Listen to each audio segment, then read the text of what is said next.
It's a show. It's a podcast show. Welcome to the Julie Cross Podcast Show. Empowering, energising and entertaining.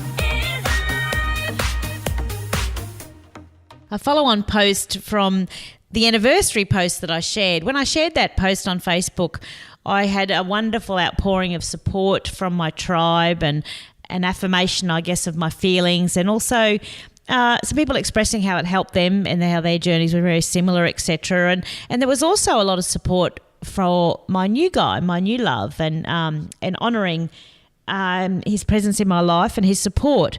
And I started thinking about that and thinking about the morning that I wrote the very emotional post about my husband, and I just sort of wanted to set that up for you because I then watched Brené Brown's Netflix show on courage, and there was a wonderful quote in that. And if any of you haven't seen that show on Netflix and you have it with Brené Brown, then please watch it. It's a wonderful show that she presents, and there's so many lessons in it for us.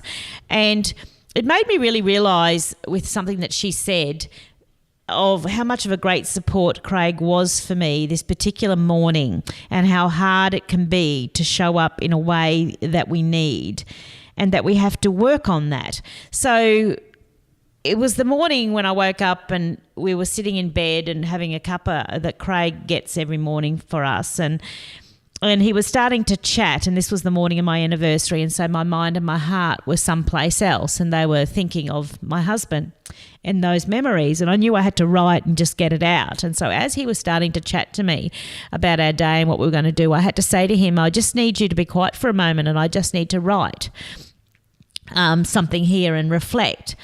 And he said, oh, okay, no, that's fine. And he just still sat there. He stayed there beside me. And as I started to type furiously on my computer sitting in bed, I started to cry because I was thinking about all my memories and thinking about Flash and where we had been, and then thinking about where I am now. And it was emotional. And remember, if we don't do our emotions, they'll do us. So I started to cry. And I remember thinking, I was aware that Craig was still sitting beside me, but I remember thinking, oh, please don't reach out to me right now. And I know that it must have been hard for him to sit there and not reach out to touch me to say, it's going to be all right, or I'm here for you now, or you don't need to be sad anymore. I knew that he wanted to do that. I knew that he wanted to tell me it's okay and to hug me. I know he wanted to fix it because that's what men need to do. And I know that there would be some men that would have felt threatened by the depth of emotion that I had for my memories around Flash.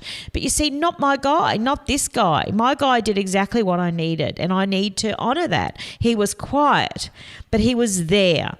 And in his presence and his silence, he gave me the safe and secure space that I needed to be with my memories, to do my emotions and feel my life, knowing that none of it needed fixing. It just needed to be expressed, honoured and felt.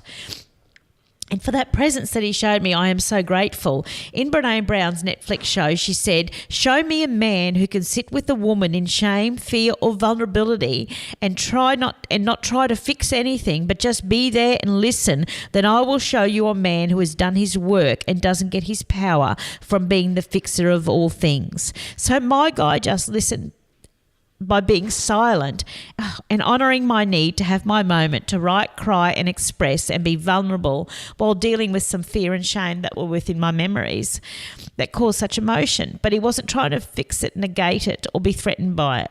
So I picked a good guy, but you see, we've done our work to get here. It has been a journey. We've been together now just over a year, and it's been a journey, and we're a work in progress, but I can see that we're both working on it, and it really does make a difference. And so it just felt really profound when I reflected back and realised what a wonderful support he had been to me in that moment, and how he had given me exactly what I needed. And I have told him that, and I honour that, and we need to remember to let each other know when we got it right. And so that morning for me, he really got it right. Thanks for listening. If you'd like to attend one of my public shows or book me to speak at your next conference, please visit juliecross.com.au.